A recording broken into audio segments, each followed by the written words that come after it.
Jadi itu disiplin, nilai disiplin. Kita lanjut ke manfaat disiplin. Apa sih manfaat disiplin? Jadi mahasiswa dapat mencapai tujuan hidup dengan waktu yang lebih efisien.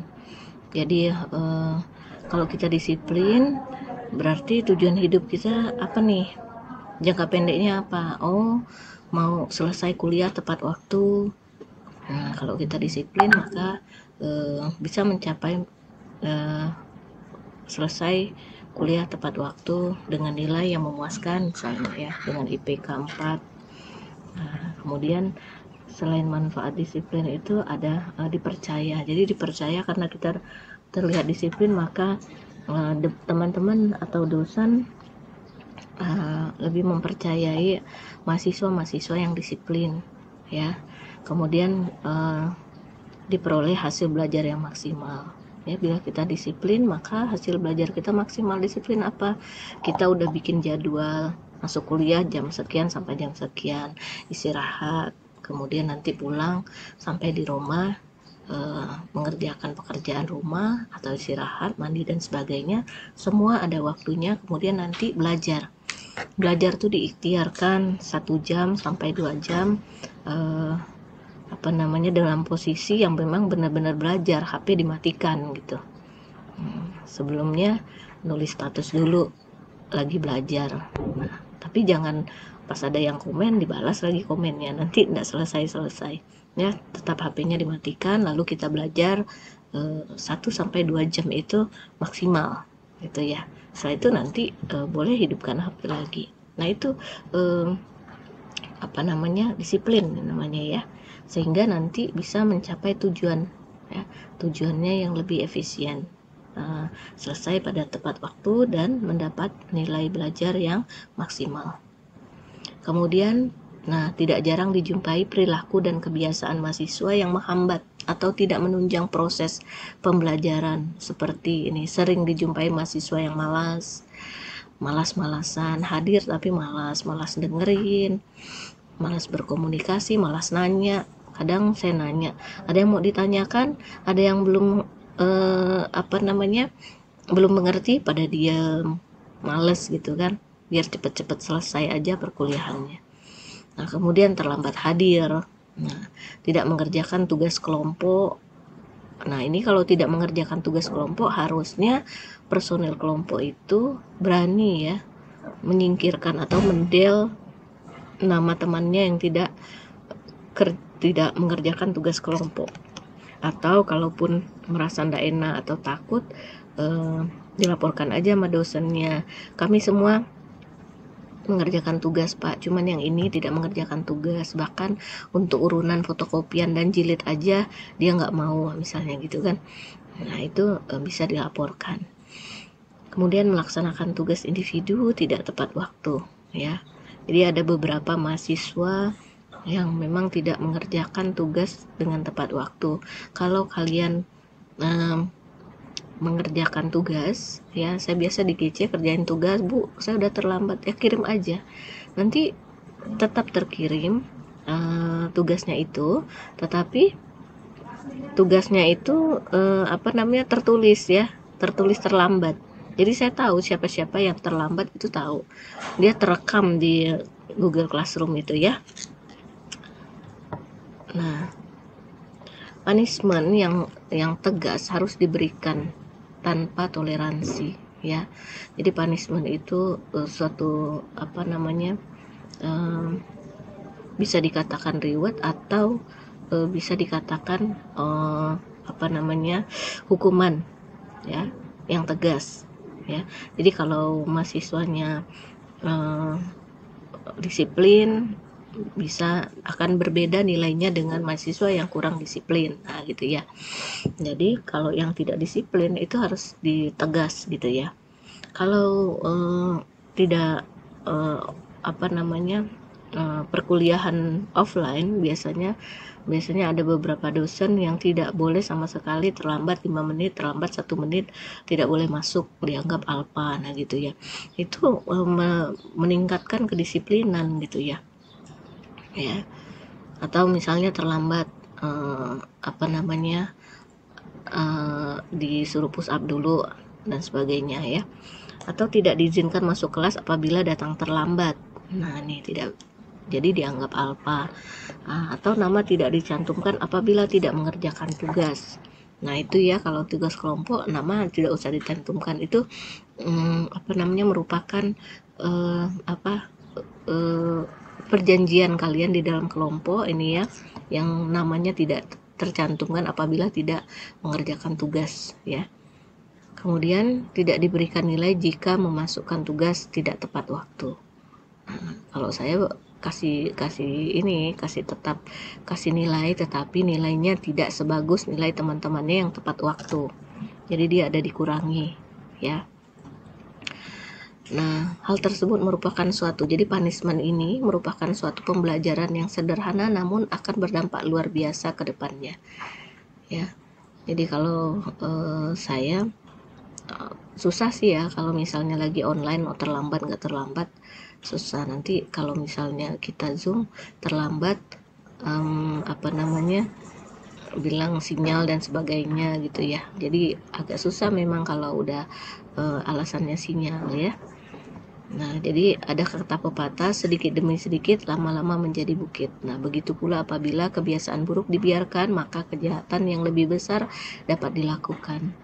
Nah, jadi untuk menghindari dari kebiasaan ya atau kejahatan yang lebih besar dilakukan.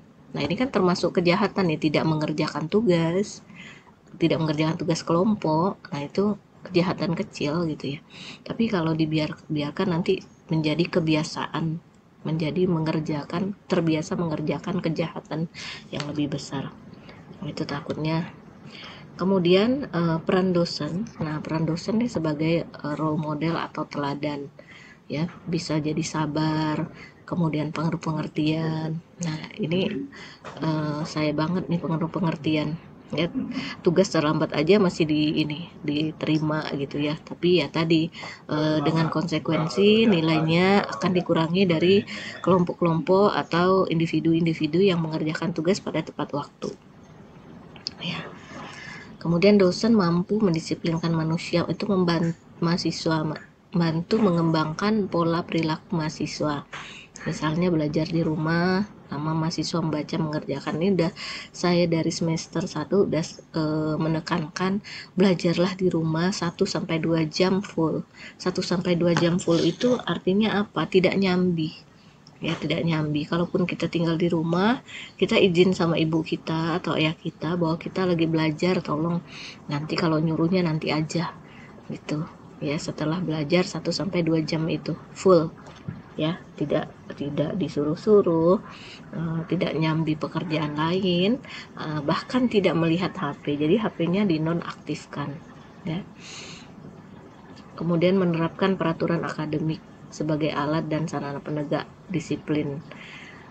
Nah, ini ya, kalau offline ini bisa ya, jadi dari absensi itu bila kehadiran teori kurang dari 75%, maka tidak diperkenankan untuk mengikuti ujian ya, tidak mengikuti ujian baik UTS maupun UAS.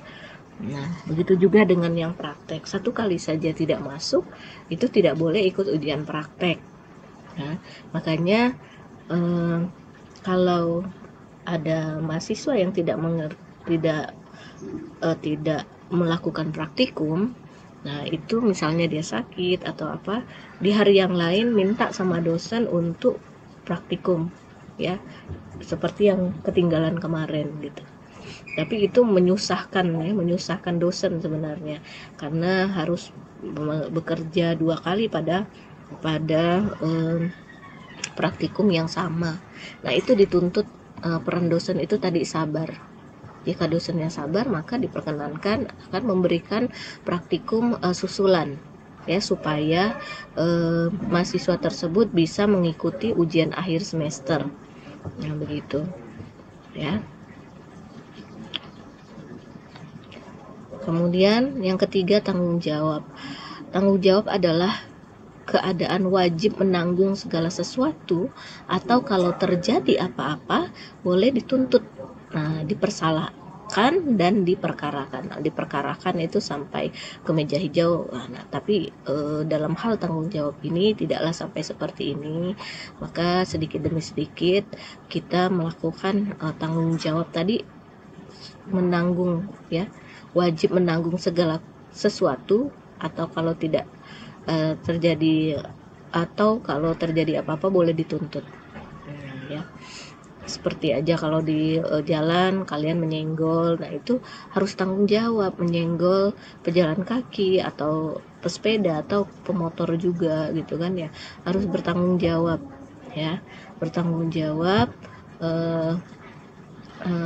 Walaupun damai gitu ya, mungkin yang jatuh dibawa ke tukang urut, dibawa ke puskesmas, diobati dan sebagainya, itu adalah bentuk suatu tanggung jawab. Jangan udah nyenggol terus dilihat sebentar dia bisa berdiri lalu ditinggal, nah itu tidak tanggung jawab. Nah, kemudian kalau di kehidupan sehari-hari kalian juga harus tanggung jawab terhadap sampah kalian sendiri, ya. Ini mahasiswa nih ya, dari kantin dia bawa air minum dengan cupnya, kemudian dia bawa roti dengan kreseknya, ya. Setelah selesai, enaknya dia tinggalkan, ya. Seringnya kalau di sini itu seringnya di gedung administrasi terpadu di lantai 1 itu ada meja resepsionis yang panjang, itu sering ditinggalkan di situ. Nah itu tidak tanggung jawab terhadap sampahnya, ya. Jadi yang mahasiswa counseling harus tunjukkan bahwa kalian bertanggung jawab atas sampah kalian sendiri. Kalau tidak ditemukan tong sampah atau tempat sampah, maka masukkan dulu sampah diri kalian yang kalian buat itu ke dalam tas kalian, ya, atau dibawa kemana-mana sampai didapat tempat sampah. Kemudian pribadi yang utuh dan mengenal diri dengan baik akan menyadari bahwa keberadaannya adalah untuk melakukan perbuatan baik demi kemaslahatan sesama manusia, ya. Jadi suatu pribadi yang utuh, ya, mengenal dirinya. Kalian harus mengenal siapa diri kalian, siapa saya, gitu kan ya, siapa saya. Saya adalah seorang mahasiswa yang supel, yang familiar gitu ya, yang senang membantu. Nah gitu ya, kalau kita menyadari diri kita seperti mempunyai sifat-sifat bla bla bla bla, ya, jadi keberadaannya adalah untuk melakukan perbuatan baik demi kemaslahatan sesama manusia. Jadi kenali dulu siapa diri kita, ya. Itu merupakan suatu makna dari tanggung jawab itu sendiri. Kemudian seorang yang memiliki kesadaran bahwa segala tindak tanduknya dan kegiatan yang dilakukan akan dipertanggungjawabkan sepenuhnya kepada Tuhan Yang Maha Esa, masyarakat, negara, dan bangsa.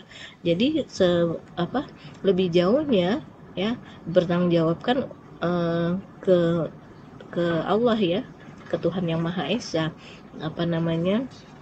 perbuatan-perbuatan baik kita, perbuatan-perbuatan buruk kita. Maka saat kita ingin melakukan suatu kejahatan, dalam artian tanda petik, misalnya saja membuang sampah sembarangan, itu akan dipertanggungjawabkan, gitu ya, akan dipertanggungjawabkan.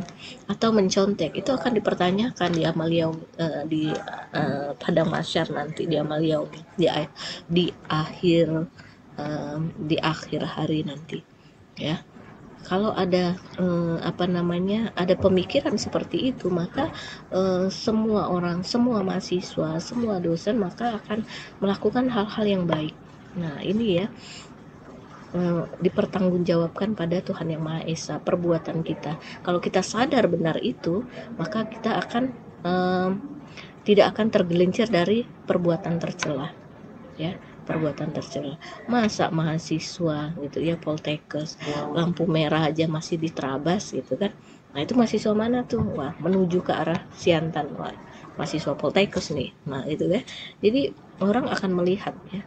Jadi bila kita tercover dengan sepenuhnya dipertanggungjawabkan kepada Tuhan Yang Maha Esa, maka kita tidak akan tergelincir dari perbuatan tercela.